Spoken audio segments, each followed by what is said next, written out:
Ramadan Mubarak. Today marks the start of the holy month of Ramadan for the Muslim community. The OCTA research team warns of a possible emerging death pattern. This as congestion in hospitals and new COVID variants drive fatality rates up. A tropical storm hovering over the Pacific Ocean is set to enter the Philippine area of responsibility this week. Let's get the latest on this straight from PAGASA. The government once again fills a portion of Manila Baywalk with crushed dolomite. And Blackpink's Rosé snagged 2 Guinness World Records, while BTS has topped size record in the Billboard 100.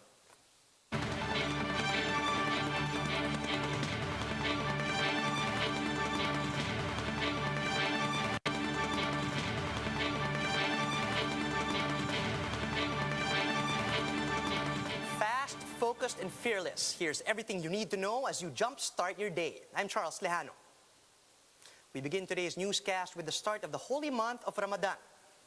For the Muslim community, this is a time of fasting, sacrifice, and performance of good deeds. And with this, President Duterte expressed hopes of prosperity and peace as our Muslim brothers and sisters start their observance of the holy month. The President asked everyone to promote solidarity among Filipinos by manifesting faith through action and fostering peace, hope, and unity. He also asked everyone to channel the spirit of Ramadan by helping those in need during this holy month. Duterte added that he hopes we can all move forward with courage, hope, and optimism. Meanwhile, Vice President Leni Robredo hopes that Ramadan will bring us together and remind us of our common humanity. And with this, she hopes we could find the strength not only to endure, but also to imagine and build a, quote, better normal for all. The OCTA research group says congestion in hospitals, as well as new COVID variants, are driving fatality rates up. Speaking with the chiefs, OCTA research member Guido David said they observed this during the spike in COVID-19 cases in March. However, David clarified that they have yet to determine whether this is already an emerging pattern because of limited data.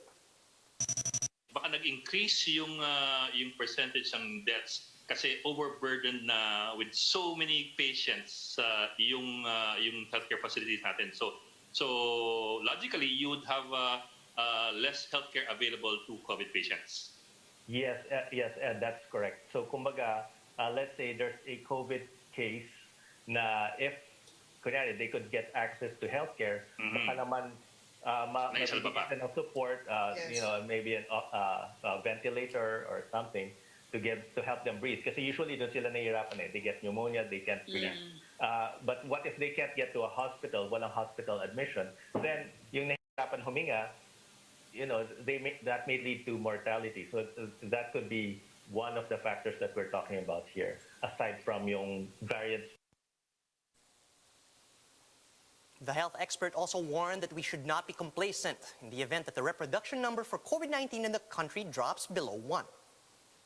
Ibig sabihin, pag less than 1, ano na tayo, back to normal na tayo, or even back to old, you know, yung what we had last February. This is still a precarious situation.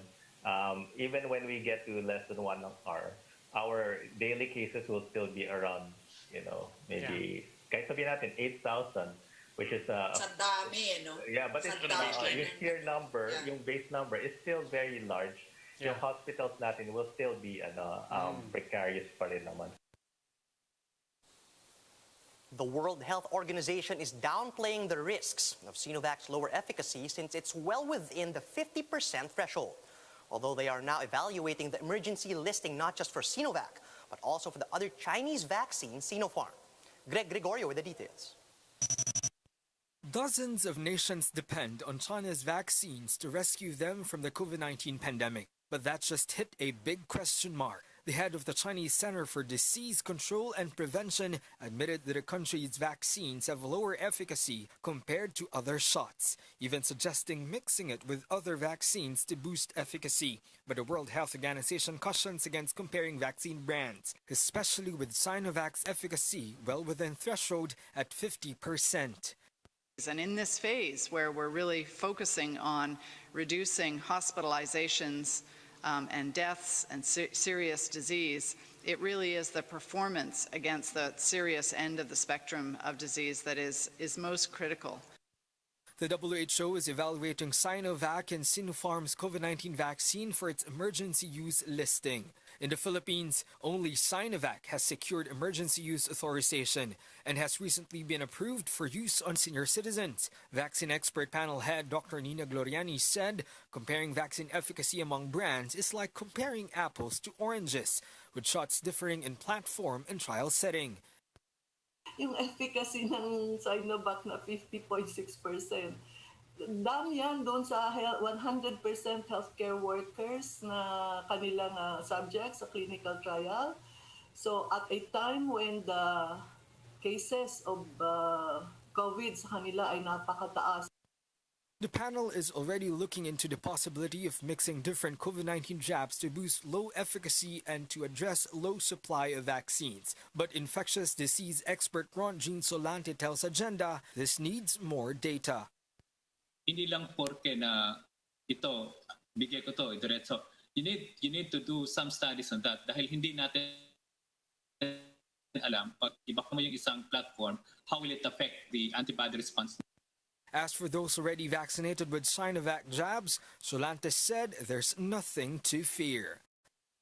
We have to be logical in our interpretation of ano tong mga sinasabi sa ibang bansa, no? Because at this point, yung momentum dapat natin ang isipin na makapagbakuna at maraming mabakunahan with Sinovac. For News 5, Greg Gregorio, we are One News. A tropical storm with international name Surigay is set to enter the Philippine area of responsibility. To tell us more about this, we have with us on the line PAGASA weather specialist Joey Figuracion. Good morning, Joey. Could you tell us where Surigay is currently and when we expect it to enter the park? Yes, good morning, and to the viewers of One News. As of 4 a.m., Surigay is the distance of 1,195 kilometers east of Mindanao, with maximum sustained winds of 65 kilometers per hour near the center and a gustiness of up to 80 kilometers per hour. Surigay is moving northwest at a speed of 10 kilometers per hour. Based on this course, for now, it is expected to enter our area of responsibility by Friday or Saturday. That time that we will give a local name Bising, our second tropical cyclone this year. And although so far the latest forecast track of PAGASA and based on our consensus of the models, it has a low chance of landfalling scenario. But that might change. That's why we encourage the public to stay tuned for our updates. All right, Joey, thanks for that. Are we looking at a possibility that this tropical storm will intensify further into a typhoon? And you mentioned it may or may not make landfall, though, but then will it turn into a typhoon?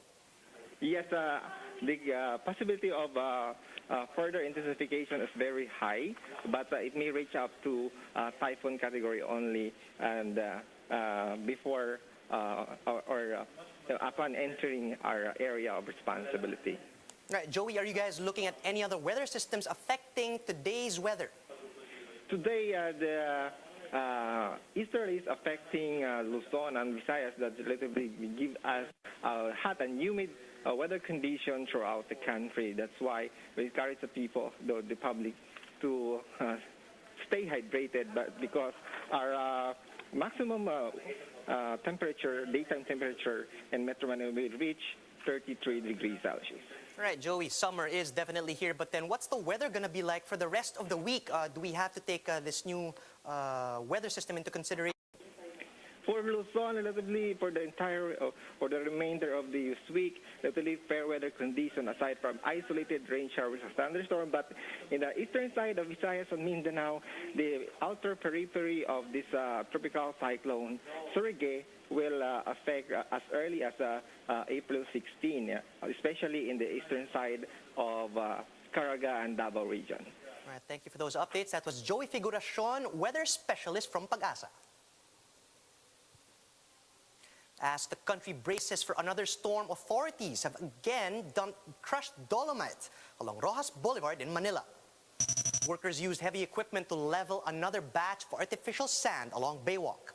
Some have reported spotting the ships carrying dolomite as early as March. That's despite the government receiving heavy criticism for the move last year due to its 389 million peso price tag amid the pandemic. But officials defended the project, saying that it helps improve the public's mental health.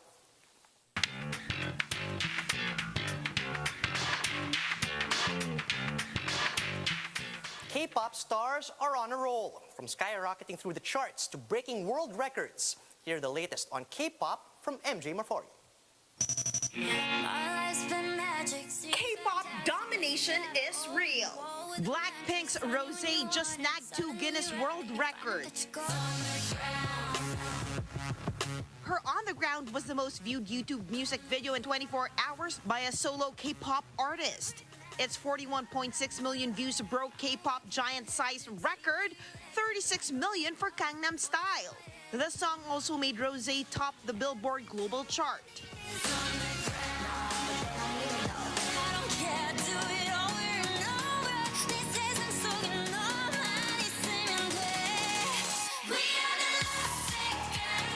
She had achieved the same feat as Blackpink member with Lovesick Girls. This made Rosé the first artist ever to top the Billboard Global as a soloist and as a part of the group.